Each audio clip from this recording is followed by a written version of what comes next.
Salve, salve, torcedor! Seja muito bem-vindo ao nosso canal. Para quem ainda não me conhece, eu sou o Jotinha. Falo aqui do canal @Fala Jotinha.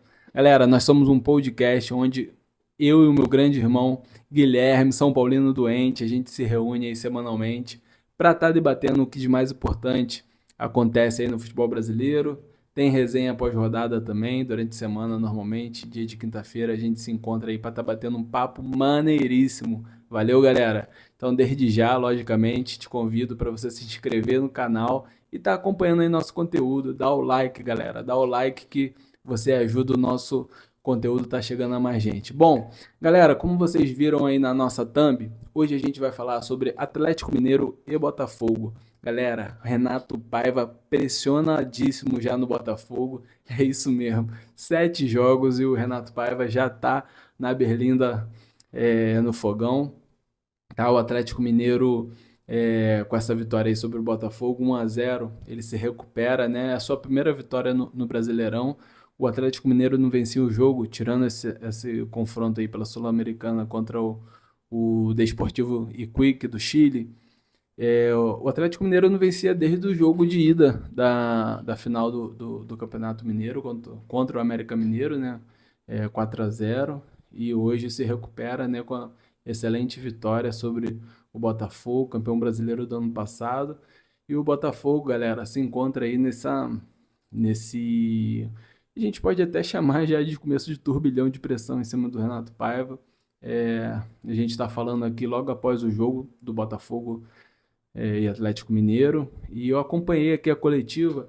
E galera, eu não sei se vocês estão com esse mesmo sentimento, mas eu sinto um pouco de conformismo, né, nas falas do Renato Paiva, e isso me preocupa, sabe? Eu acho que, vendo a forma como ele tem falado, que ele está meio que acreditando que o trabalho está sendo bem feito. Pô, com toda a modéstia, né? A gente, a gente assiste bastante jogo, a gente acompanha os times e, cara, eu não vejo o Botafogo em evolução. O Botafogo de evolução foi só o primeiro jogo contra o Atlético, contra o Palmeiras, né? E desde lá, eu acho que era hora de você buscar ajustes, né? O Botafogo fez uma partida muito madura contra o Palmeiras, depois um jogo ali onde sofreu contra o Juventude, né? Depois teve esse jogo contra o São Paulo aí, defesa muito exposta, mas com mais criação. E agora um Botafogo meio que sem cara, né, para esse jogo contra o Atlético Mineiro. A gente não sabia se o Botafogo queria ficar com a bola, se o Botafogo queria jogar em transição. Me parecia até um pouco perdido, né? Então, é, será que é a hora já de a gente pensar em troca de técnico? Eu também acho que não. É complicado, né? Porque, pô, se você troca de técnico agora, você viaja lá para a Argentina para enfrentar o Estudiante, sem técnico com caçapa, você enfrenta um Fluminense que está arrumadíssimo, né? Nesse momento aí vai vencendo o Vitória no Maracanã, subindo a liderança do Brasileirão, impacto imediato do Renato Gaúcho. Então é complicado, é uma sequência complicada, é difícil, né? Você pensar agora numa mudança. Meu feeling aqui né, de estar acompanhando aí já o Botafogo nesse período de SAF, né? Eu não acredito que o Textor mudaria nesse momento, né? Você demora 3 meses para encontrar um técnico e aí com 7 jogos você já muda. Eu acredito que isso não vai acontecer, tá? E talvez não seja nem o certo, né, cara? O Botafogo, ele perdeu uma grande oportunidade esse ano, tá? De tá se firmando realmente como um dos já colocava, né, um dos 3 times que vão brigar sempre, né, com o Palmeiras, com o Botafogo, com o Flamengo. Então, o Botafogo esse ano abdicou de disputar um título que o Botafogo não tinha, que era a Supercopa do Brasil, abdicou de disputar um título que o Botafogo também não tinha, que era a Recopa Sul-Americana. E aí você joga 3 meses de trabalho no lixo, né? Ou então inexistente, são 3 meses de trabalho inexistente no Botafogo. E agora, no momento que você precisa buscar opções no elenco, né? Você olha para o banco, quem é que você tem? Você tem Juan Cruz, né? Você experimenta o garoto aí, David Ricardo, tem o Elias Manuel e, né, logicamente o momento de você testar, saber se você vai poder ou não contar com esses jogadores é no estadual, cara. É no estadual, é começo de temporada. Você faltou urgência pro Botafogo ter um técnico no começo de temporada e agora paga, porque agora você precisa fazer experimentos, você precisa buscar opções, precisa ver quais são as lacunas do seu elenco. Um campeonato em andamento. E você acha que o Botafogo vai conseguir encontrar lacunas, fazer contratações no meio do ano, encontrar um bom futebol, padrão de jogo? E se você muda de técnico, aí você precisa fazer isso tudo de novo para ainda ser competitivo e conquistar algum título nesse ano. Mas bom, galera, falando do jogo, né? O Atlético Mineiro também não fez um jogo assim, né? Fez o jogo que precisava para vencer, né? O Atlético Mineiro duelou mais do que o Botafogo, demonstrou mais garra, mais vontade de vencer o jogo, encarou o jogo como uma final, tá? Mas olha só, eu quero chamar a atenção para uma coisa, que mesmo quando o Botafogo fica com um a menos, o Atlético Mineiro não consegue ter tanta superioridade assim, né? Em alguns momentos o Botafogo ficava até mais com a bola, mesmo com um jogador a menos. Dá até para relembrar da final, né, da Libertadores, né? Mas sem Luiz Henrique, Thiago Almada complica, né? Mas o Atlético Mineiro até sofreu um pouquinho quando estava com um a menos, teve ali um momento de pressão, né, com o John fazendo duas defesas importantes, mas eu acho que o Cuca, né, ele vem tentando encontrar opções hoje.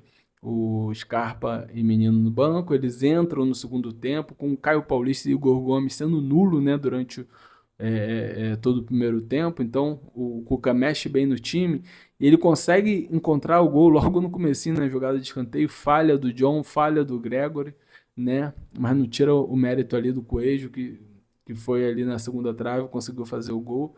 E é isso, né? Eu acho que nesse momento o mais importante para o Atlético Mineiro era vencer, né? A primeira vitória no campeonato, sai da zona do rebaixamento, ele fica ali, mesma pontuação do Botafogo 14º, Atlético Mineiro 16º. Algumas lições, né? Vamos lá para a gente já se encaminhar aqui para o final, nessa nossa resenha aqui, algumas lições. Eu acho que da parte do Botafogo, tá? Renato Paiva, sem convicção.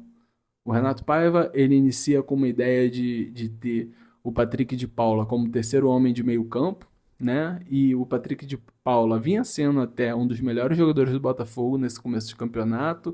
E não só no começo do campeonato, mas antes ele vinha fazendo todo um trabalho, né? E estava à frente fisicamente dos outros jogadores. Mas me parece que ele não tem convicção, né? E já saca ele do time. E toda vez que o time sai atrás, ele recorre novamente ao Patrick de Paula, né? Recorre à ideia inicial dele, que era ter o Patrick de Paula como um terceiro homem, uma espécie de um 10, né? Então, eu acho que ele não consegue ter convicção, né? Essa questão de você ter o Patrick de Paula, na minha cabeça, já era até uma forma de você preparar o time para a chegada do Wendel, grande contratação do Botafogo para a temporada, mas que só estreia no Super Mundial. Então eu via como uma espécie de transição ali para daqui a pouco você encaixar o Wendel na equipe, e ter uma reposição ali com o Patrick de Paula, o Wendel se revezando ali de vez em quando, o Wendel é um jogador que mais coringa, pode jogar também um pouquinho mais recuado para dar uma sustentação.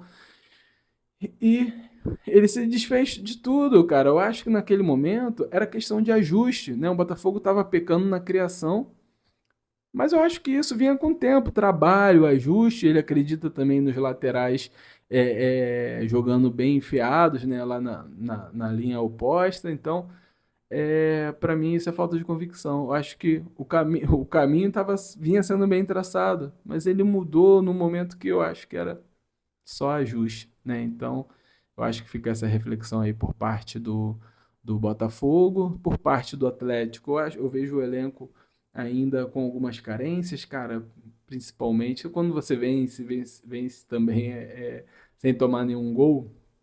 É até engraçado a gente falar sobre sistema defensivo, né? Mas eu vejo um sistema defensivo um pouco carente de peças ali do Galo, né? Eu acho que é, a diretoria, scout aí, deve observar bem isso aí para o segundo semestre, né? O Cuca tentando encontrar novas opções, né? Mas obviamente o momento ali era de você procurar a vitória, né? Para sair dessa inércia, né? De começo do campeonato. Cara, o Atlético Mineiro tem uma sequência bem difícil aí pela frente. Talvez não nos jogos em si, mas é uma sequência de jogos fora de casa, né? Caracas, quarta-feira, às 9h30, mesmo horário do Botafogo contra o Estudiantes pela Libertadores. Depois o Mirassol no sábado, fora de casa. Maringá pela Copa do Brasil já na semana que vem, fora de casa também. Depois Juventude fora de casa também, né? Depois Copa Sul-Americana, Desportes e o Kik fora de casa também. Aí sim você tem o Fluminense jogando contra o Galo aí, já em casa, né? Líder do campeonato, jogo dificílimo.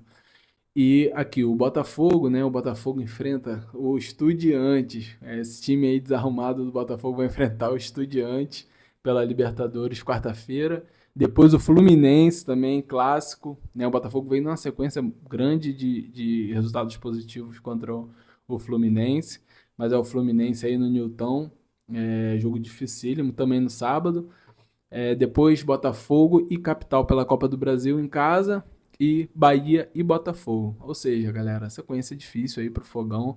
Tá bom, galera? Esse aí foi a nossa resenha de hoje, né? Nossa resenha de pós-jogo. Tá virando aí tradição do canal, nosso novo quadro, tá? Espero que vocês tenham gostado. Você que ficou até agora aí com a gente, não deixa de curtir, não deixa de estar se inscrevendo, que é muito importante aí, tá? Para o nosso canal. Quero agradecer aí a todo mundo que ficou com a gente até agora, tá bom? Um grande beijo, um abraço. Tchau e até a próxima. Aguardo vocês no nosso encontro lá, tá? Semanal, podcast, quinta-feira. Tamo junto, galera. Beijo, tchau.